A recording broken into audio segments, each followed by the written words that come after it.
ज्ञान दर्शन नायिका चारित्रार्णव गंभीरा मोक्ष मार्ग प्रदीपिका। जय बोलो परम पूज्य आचार्य गुरुवर श्री विद्यासागर जी महाराज की जय जय जय। परम पूज्य महामना मुराद प्रमाण सागर जी महाराज की, परम पूज्य संधान सागर जी महाराज की, मनोज मुनि संघ की।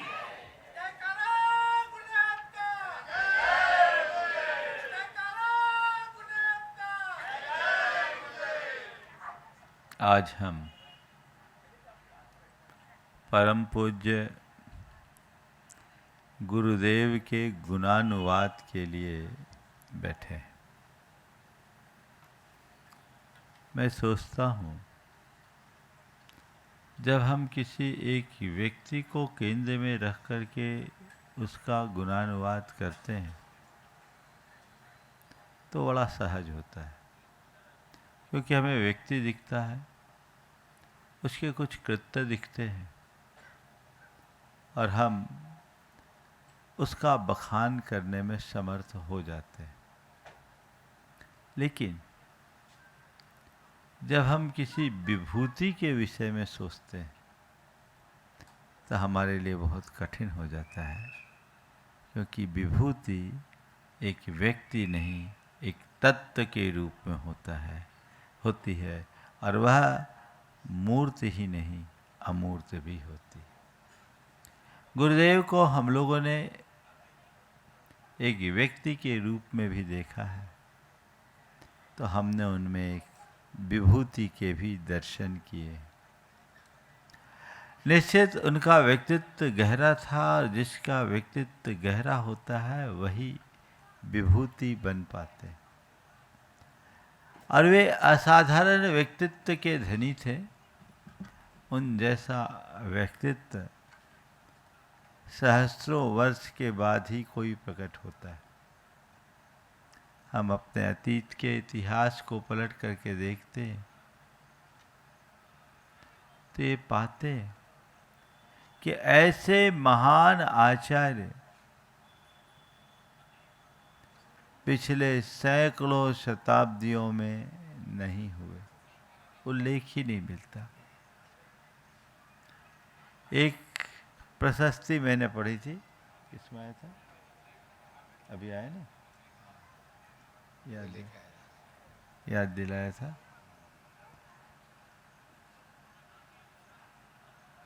इस प्रशस्ति में प्रभाचंद जी के बारे में लिखा था, प्रभाचंद जी को, कि वे एक ऐसे आचार्य थे जो न किसी को बुलाते थे न किसी को भेजते थे। हाँ हाँ, न कभी दीवार से टिकते थे, न कभी थूकते थे, न कभी कुंडी लगाते थे, और न कभी शयन करते थे। मैंने 2011 में वो पढ़ा तो मुझे लगा यह सब कुछ गुरुदेव को दिखता है, गुरुदेव में दिखता है। हाँ हाँ, यह श्लोक था, नो निष्ठीवति शेते बदति च न परम एहि याहीति जातु, नो कंडुयेत गात्रम व्रजति न निशि, नोत घाटयेत द्वारम द्वार न दत्ते, ना विष्णोति किंचित गुण, क्या लिखा है, निधिरति यो बद्ध पर्यंक योग,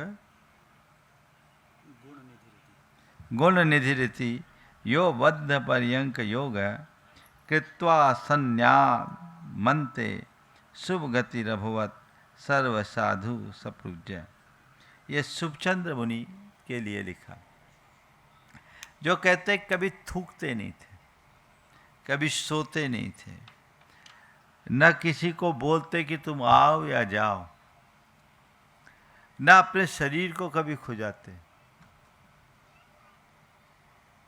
न रात में कहीं जाते, न दरवाज़ा खोलते न बंद करते। ऐसे महान गुणों की निधि और अंत में जिनने सन्यास को धारण किया वह हमारे द्वारा वंदनीय है, ऐसा विशेषण उनके लिए लिखा था। ये जब मैंने पढ़ा था तो मैंने सोचा ये सब तो उन पर लागू होता है। ये श्लोक, ये छंद मैं गुरुदेव के पास भेजना चाहता था, पर एक संकोचवश मैंने नहीं भेजा कि मुझे लगा कि ये भेज दूंगा तो गड़बड़ हो जाएगा। बोले क्यों? वो कभी कभी सोते हैं, अल्प विश्राम होता है, कहीं ये भेज दिया तो सोना भी बंद ना हो जाए, इसलिए मैंने नहीं भेजा। हमारी परंपरा में ऐसे अनेक महान आचार्य हुए और ऐसे ही महान आचार्यों में हमारे गुरुदेव थे। मैं मानता हूँ कि ऐसे तपस्वी गुरुओं की संख्या तो और भी होगी, क्योंकि हमारी पूरी परंपरा ही तपस्वियों की परंपरा है।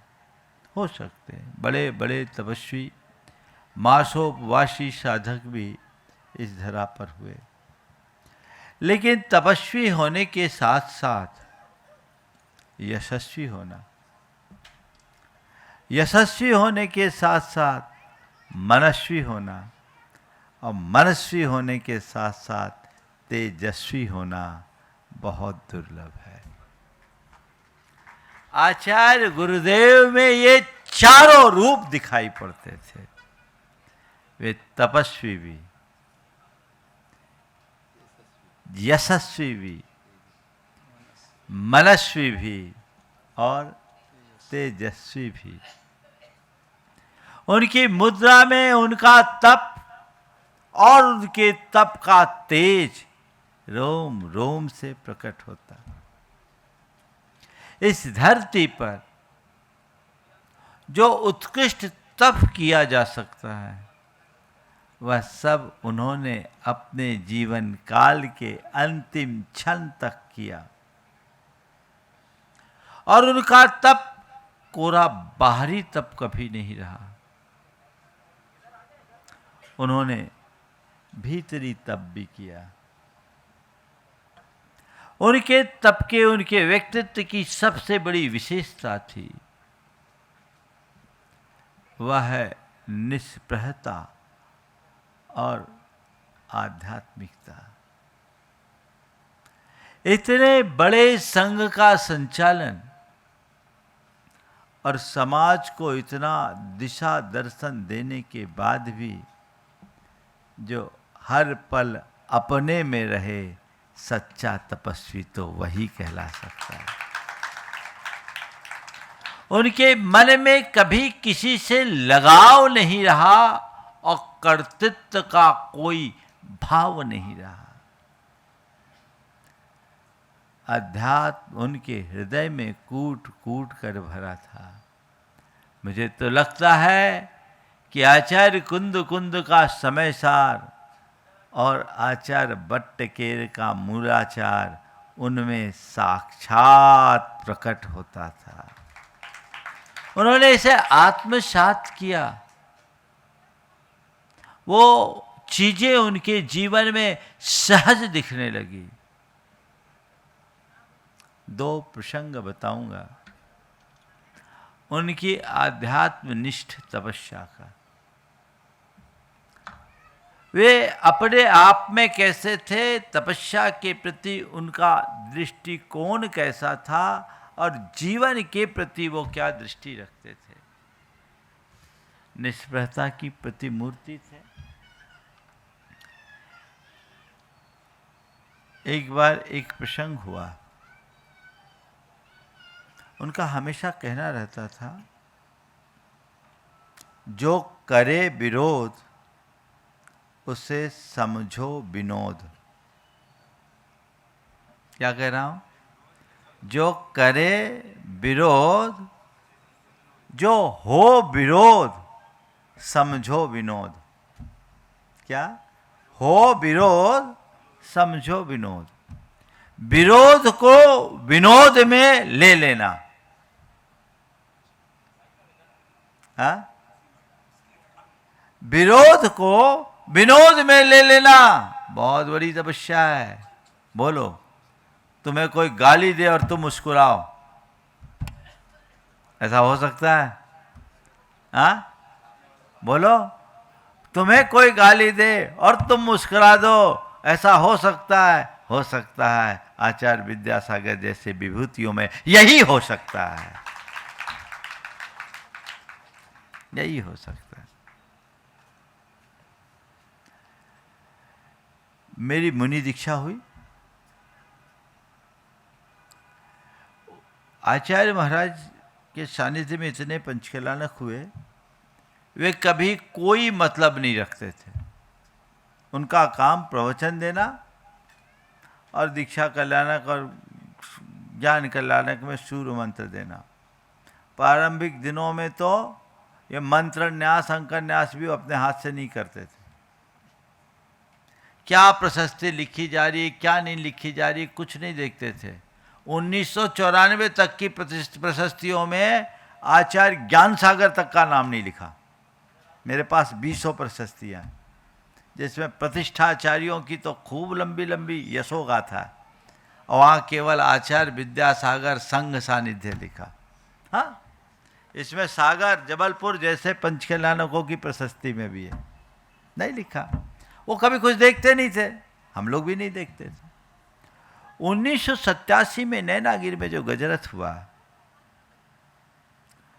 उस गजरथ में किसी एक प्रतिमा में किसी भक्त ने एक वाक्य लिख दिया, विद्यासागर आमनाए, एक मूर्ति में। वो मूर्ति शायद शहडोल में प्रतिष्ठित हुई थी। अब विद्यासागर आमनाए लिख दिया, गुरु जी को तो कोई लेना देना नहीं। ये जिम्मेदारी प्रतिष्ठाचार्य की होती है, प्रशस्ति क्या लिखा जा रहा है क्या नहीं लिखा।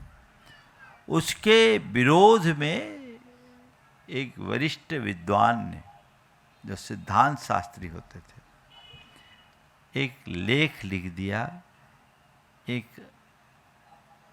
प्रमुख पत्रिका में, और उसमें लिख दिया एक नए आमनाए की शुरुआत, जिसमें उन्होंने गुरुदेव की आलोचना की थी।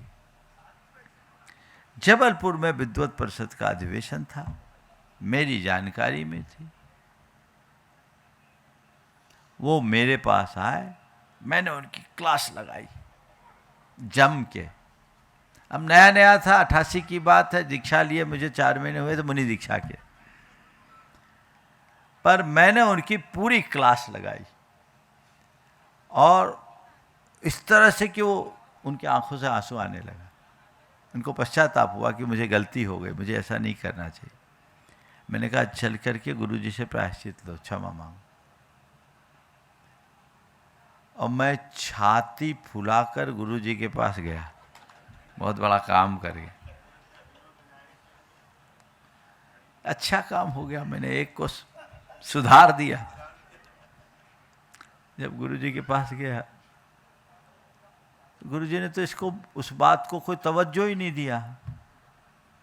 पंडित जी की सामान्य बातचीत हुई और उनको कुछ कहने का अवसर ही नहीं दिया, वो चले गए। मुझसे बाद में उन्होंने कहा, आपको कुछ नहीं बोलना था, विरोध करने वाले को अपना काम करने दो, हमें अपना काम करना है। हमने कान पकड़े, हमने गुरु जी हमसे चूक हो गए। ये दृष्टि, बोलो, उनकी जगह कोई दूसरा होता तो क्या कहता? ठीक किया, बढ़िया है, ठीक किया। बस मनुष्य की सोच ही उसे साधारण से असाधारण बना देती है। एक सामान्य व्यक्ति और एक आत्म साधक में क्या अंतर है? कद काठी तो एक ही है, हाड़ मांस का शरीर। तुम्हारी सोच तुम्हें सामान्य से असामान्य बना देगी। तो वो महातपस्वी, बंधुओं, त्याग तप की का आकलन हम प्राय बाहरी तप से करते हैं, पर यथार्थ त्याग तप का आकलन मनुष्य के अंतर की मनोवृत्ति से होना चाहिए, क्योंकि भीतरी तप के अभाव में बाहरी तप का कोई अर्थ ही नहीं है। आचार्य कुंद कुंद ने लिखा है, किम काहदि वनवासो काय किलेसो विचित्र उवासो अध्ययन मौन पहदी समदा रहिदस समनस। गुरुदेव ने इसका अनुवाद किया, मासोपवास करना वनवास जाना, वासोपवास करना तन को तपाना, आतापनादि तप। मासोपवास करना वनवास जाना, आतापनादि तपना तन को सुखाना। सिद्धांत का मनन चिंतन और मौन धरना ये व्यर्थ हैं, श्रमण के बिन साम्य पाना। असल तप अंदर की समता है, और वह समता उनमें कूट कूट के भरी थी। वो कभी प्रतिक्रियाएं नहीं करते थे। कुंडलपुर का जब महोत्सव चल रहा था, 2-2, 2.5 घंटे मंच में वो बैठे रहते थे, और हम देखते थे संचालक लोग बहुत समय खाते। आचार्य महाराज के साथ ऐसा हुआ, जिनके हाथ में माइक हो गया वो तो माइक लाल हो गया, तो वो समय बर्बाद। हम लोग बैठे रहते थे, हम समता सागर जी, क्षमा सागर जी क्रम से बैठे थे। इस बीच हम लोग कई समीक्षाएं कर लेते कि ये गड़बड़ कर दिया, इसको ऐसा नहीं करना चाहिए, उसको ऐसा करना चाहिए, ऐसे करते थे। एक रोज़ हमने कहा गुरुदेव, कुंडलपुर में, मैंने कहा गुरुदेव धन्य है, आप इतना समय खराब करता और आप बैठते हो सो ऐसे ही बैठते हो। हम लोग तो इस बीच में 50 प्रतिक्रियाएं कर चुके होते हैं, आप क्या करते हो? उन्होंने क्या कहा, बोला मैं इसे ही अपनी सामायिक मानता हूं, मैं मूर्ति की तरह बैठा रहता हूं, मेरा जब नंबर आएगा तो बोलूंगा, इनको जो करना है कर ले दो, जनता को दर्शन मिल रहा है। ये दृष्टिकोण बंधु, अंतर्दृष्टि जिसकी जगती है ना, वो हर पल अपनी मस्ती में जीता है, और जो अंतर्दृष्टि से शून्य होता है वो पल पल त्रस्त रहता है। अपनी दृष्टि जगाए। तो ऐसे तपस्वी गुरुदेव का हम बखान क्या करें, समय कम पड़ जाएंगे, शब्द सीमित हो जाएंगे, पर हम उनके विषय में कुछ कह नहीं पाएंगे। मैंने इसलिए कहा वो एक विभूति है, एक ऐसी विभूति जो तपस्वी है, तेजस्वी है, यशस्वी है और मनस्वी है। उनके विषय में बोलना ऐसा ही है जैसे समुद्र में कोई नमक की पुतली डाल दो सूतली से बांधकर, और नमक की पुतली सूतली से बांधकर नमक की पुतली समुद्र में डालो और था लेने की कोशिश करो, कोई ले पाएगा? बोलो, वो तो पहले ही गल जाएगा। उस पुतली में बचा क्या है? हम जो कुछ भी कहेंगे वो हमारा शब्दाडंबर हो सकता है, उनका यथोचित गुणगान नहीं। लेकिन फिर भी मैं मानता हूं कि गुरुदेव के विषय में कुछ भी कहना सूरज को दीपक दिखाना है। उनके विषय में कुछ भी कहना सूरज को दीपक दिखाना है। पर भाई हम क्या करें? सूरज की आरती करने को मन मचलता है तो हमारे पास दीपक का ही सहारा होता है। हम इस दीपक से आरती उतार कर कुछ मन को समझा लेते हैं। जब हम ऐसे विभूतियों के गुणों की किंचित चर्चा करते हैं तो उससे हमारे मन में एक प्रेरणा जागती है, और वही प्रेरणा हमारे जीवन की दिशा तय करती है। हम वो प्रेरणा पाकर अपने जीवन की दिशा को बदल सकते हैं। तो वे तपस्वी तो थे ही, तेजस्वी, ऐसा तेजस कहाँ देखा आप, जिनको देखते ही अच्छे अच्छे की बोलती बंद हो जाए। बोलो, बड़े बड़े लोग आकर नतमस्तक हो जाए। गुरुदेव कुंडलपुर में विराजमान थे।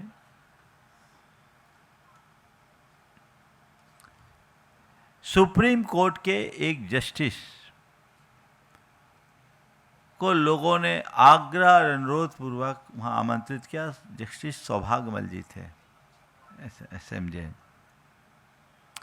वो उनको आग्रह करके लाए, अनुरोध करके लाए। कभी उससे पहले गुरुदेव के दर्शन उन्होंने किए नहीं थे। आए, बोले ठीक है, मैं 10 मिनट को चलूंगा। आ करके कुंडलपुर में गर्मी के समय में जमीन पर बैठे। वहां तो कोई व्यवस्था ही नहीं रहती। हमारे पास तो आप लोग फिर भी चटाई मिटाई की व्यवस्था कर। गोरा गठ शरीर था उनका, और 1.5 घंटे बातें करते करते मग्न हो गए। और उन्होंने कहा कि मैं आया था तो सोचा था कि थोड़ी सी बातें करके उठूंगा और ये बात करूंगा, वो बात करूंगा, लेकिन यहाँ आने के बाद तो मैं पूरी तरह सब बातें भूल गया और उनका ही हो गया। ये किसका प्रताप है? ये तेज हर किसी में नहीं हो सकता। जो जो उनके आभा मंडल में आया वो उनका ही हो गया। ये तेजस्व। गुरुदेव के सामने जब वाचनाएं होती थी, बड़े बड़े दिग्गज विद्वान आते थे।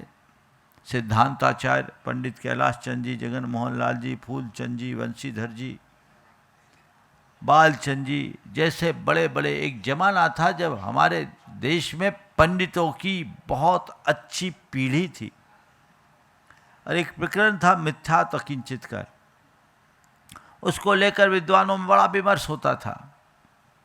और वो लोग खूब रात भर दिन भर मेहनत करके प्रश्न बनाते हैं। ये गुरुदेव जाकर के आचार्य महाराज को समझाएंगे। क्या बोलते सोचते थे वो? जाकर उनको समझाएंगे। और एक बार कैलाश चंद जी ने तो सार्वजनिक रूप से बोला, महाराज हम लोग सोचते कि आपको जाके समझाएंगे, पर आपके सामने जाती बोलती बंद हो जाती, पता नहीं आप क्या जादू कर देते। ये क्या है? तेज। उनके इसी तेजस्वी व्यक्तित्व से ही तो आकर्षित होकर प्रधानमंत्री से लेकर राष्ट्रपति तक सब आकर चरणों में नतमस्तक होते थे।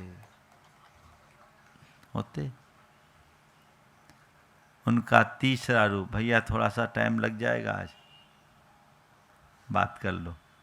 तो गुरु जी के बारे में बोलते समय घड़ी देखने का जी नहीं होता। हाँ, तो तीसरा रूप मनस्वी का रूप। मनस्वी किसको बोलते हैं?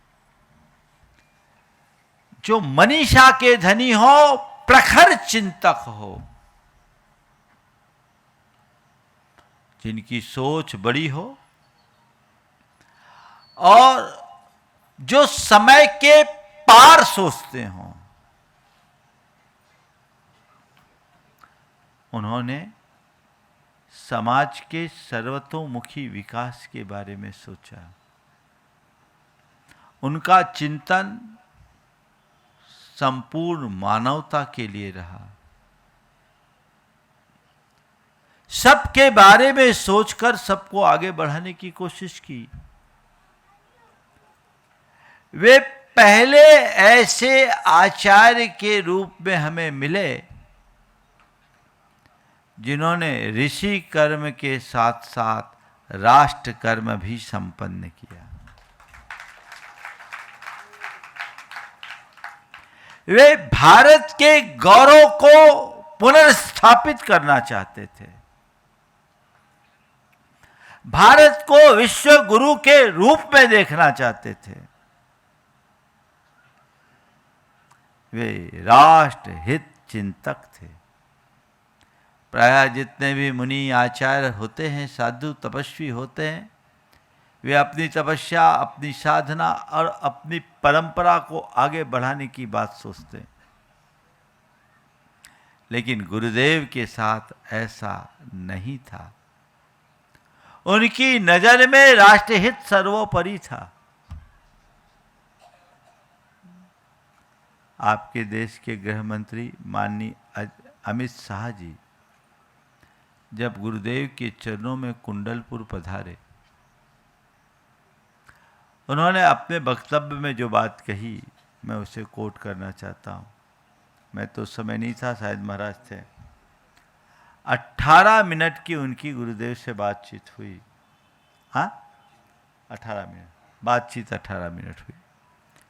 उन्होंने मंच से कहा कि मैं जब आया तो सोचा कि क्षेत्र के बारे में गुरुजी चर्चा करेंगे, संघ के बारे में चर्चा करेंगे, समाज के बारे में चर्चा करेंगे, पर मैं तो आश्चर्यचकित रह गया जब गुरुदेव की चर्चा का एक ही केंद्र था, वह था राष्ट्र और राष्ट्रहित।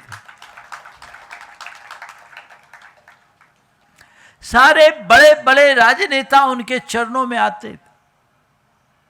न्यायवेद, शिक्षावेद, कोई भी आए, सारी विभूतियां उनके चरणों में आती। पर उन्होंने उन सब से एक ही प्रेरणा दी, राष्ट्रहित की। एक बड़े अधिकारी, उनका बेटा, 10 साल का बेटा, गुरु चरणों में गए, लेकर बेटे को बोले, महाराज जी आशीर्वाद दें, इसे कुछ बना दें। गुरुदेव ने कहा, इसे एक अच्छा नागरिक बनाना। क्या कहा? इसे एक अच्छा नागरिक बनाना। ये उनके मनस्वी होने का प्रमाण है। वो मेधा और मनीषा के धनी थे। उनकी कृतियों में उनकी दार्शनिकता, उनका व्यापक चिंतन, उनका समाज के प्रति जो रचनात्मक दृष्टिकोण है, वह सब प्रकट होता ही है। उनके व्यवहार में भी ये बातें हर पल झलकती है। इसीलिए तो वो सब नतमस्तक होते थे। राष्ट्र के विकास के लिए वो सतत चिंतनशील रहते थे। और माननीय प्रधानमंत्री जी ने अपने उद्गारों में ये बात कही भी कि समय समय पर उनका संदेश मुझे मिलता था और गुरुदेव का ये वियोग मेरे लिए व्यक्तिगत क्षति है। हर दर्शन मेरे काम आया। यानी ये संकट किसका? राष्ट्र का संकट होता था। किसका संकट होता था? राष्ट्र का। उस संकट की घड़ी में वह सब उनके काम आया। ये किसी साधारण व्यक्ति के बस की बात नहीं है। यही उनके असाधारण व्यक्तित्व का श्रेष्ठ उदाहरण है। ये मनस्विता, बहुत आगे की सोचते थे। वे बहुत रचनाधर्मी थे, सृजनशील थे और हमेशा सकारात्मकता को आगे बढ़ाते थे। उनकी रचनात्मकता हम उनकी कृतियों में भी देखते हैं और संग में भी देखते हैं। रचनात्मकता को उन्होंने पूरे जीवन प्रमुखता दी और हम सबको भी रचनात्मक दिशा दी। जब नेमावर में थे 1999 में 23 मुनि दीक्षाओं के बाद वो मूलाचार प्रदीप पढ़ा रहे थे, तो उन्होंने एक दिन कहा, पूरा संघ रहता था, संघ में सारे मुनि होते थे, वो ऊपर बैठते थे, तो कहते कहते एक दिन उन्होंने बहुत गहरी बात कह दी। जब मैं आप लोगों को देखता हूँ ना, आप तो केवल मेरे दर्शन करते हैं, मैं एक साथ 47 मुनियों के दर्शन करता हूँ। और क्या कहा? एक साथ 47 मुनियों के दर्शन करता हूं और मुझे आप सब में आचार्य कुंद कुंद का प्रतिबिंब दिखता है। ये उनके शब्द थे और मैं वही देखना चाहता हूं। ये प्रेरणा भी थी। वो छोटी बात में बड़ी प्रेरणा दे देते थे, सूत्रों में बात करते और गागर में सागर उड़ेल देते। यही तो उनके मनस्वी होने का प्रमाण है। कितना कहें, जब उनकी स्मृति आती है मन भावुक हो उठता है। आप लोगों का भी मन भावुक हो रहा है, लेकिन भावुकता में समाधान नहीं। उनकी जो देन है, अनन्य देन, उसे कोई भुला नहीं सकता। ये हम सबका परम सौभाग्य है कि हमें उनकी सन्निधि मिली, उनकी शरण मिली। अब हमारी एक जिम्मेदारी है कि हम उनके इस सुयश को चिरस्थायी बनाएं, उनके द्वारा दिए गए मार्ग को हम निष्कंटक बनाएं। उन्होंने हम सबके लिए इतना दे दिया, इतना दे दिया, जो हमारे भवांत के लिए पर्याप्त है, भवांत तक के लिए पर्याप्त है। कुछ नहीं चाहिए जो उनने दिया है। लेकिन हमारी जिम्मेदारी यही है कि हमें उनसे जो मिला है उसे हम आने वाली पीढ़ियों तक के लिए सुरक्षित रखें, बांटते रहें। समाज, संघ एकजुटता के साथ यदि ऐसा कार्य करेगा तो वह सब कुछ फलीभूत होगा। गुरुदेव ने एक बहुत सुंदर बाग लगाकर हम सबको दिया है। बाग को संभालने की जिम्मेदारी भी हम सबकी है। उनकी विरासत को सुरक्षित रखना उनके प्रत्येक शिष्य और अनुयायी की जिम्मेदारी है, जो हम सबको बखूबी पूरी करना है। जो उनने दिया, जितना हम कहें उतना कम होगा। और वे यशस्वी तो थे ही, उनकी यशा पताका दिग दिगंत तक फैलती। सन 1996 की बात कह रहा हूँ। एक सज्जन अमेरिका में गए और अमेरिका में जब गए तो वहाँ के कुछ अमेरिकन से मिले और पर चर्चा में उन्होंने कहा, हम भारत से आए हैं, हम जैन हैं। हम भारत से आए हैं, हम जैन हैं। वो अमेरिकी विद्वान थे। उन्होंने कहा, वही आचार्य विद्यासागर वाले। ये सुयश था कि आचार्य विद्यासागर ने जैन धर्म को एक नई पहचान दी। आज आचार्य विद्यासागर का नाम लेने से जैन धर्म सामने आ जाता है और जैन धर्म का नाम लेते ही आचार्य विद्यासागर सामने आ जाते हैं। यह उनके यशस्वी होने का प्रमाण है। इतना सुयश किसका होता है? उनका पुण्य ही नहीं, उनका प्रताप भी था। वो अपनी आध्यात्मिक साधना और रत्नत्रय की आराधना से इस ऊंचाई तक पहुंचे। हम परोक्ष में आज उनकी वंदना करते हैं। काश आज वे प्रत्यक्ष होते तो हम लोगों को अपार लाभ मिलता। लेकिन मैं मानता हूँ कि ऐसी विभूतियाँ अमर होती है, कभी मरती नहीं। आज भी उनका साथ है, आज भी हमारे हृदय में है और वो प्रेरणा हमें दे रहे।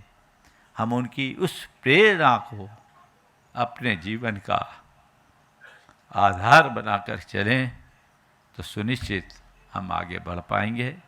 कल पुनः हम सब उनके दीक्षा दिवस को भव्याति भव्य ढंग से संपन्न करेंगे। आज यहीं पर विराम ले रहा हूँ। बोलिए परम पूज आचार्य गुरुवर श्री विद्यासागर महाराज।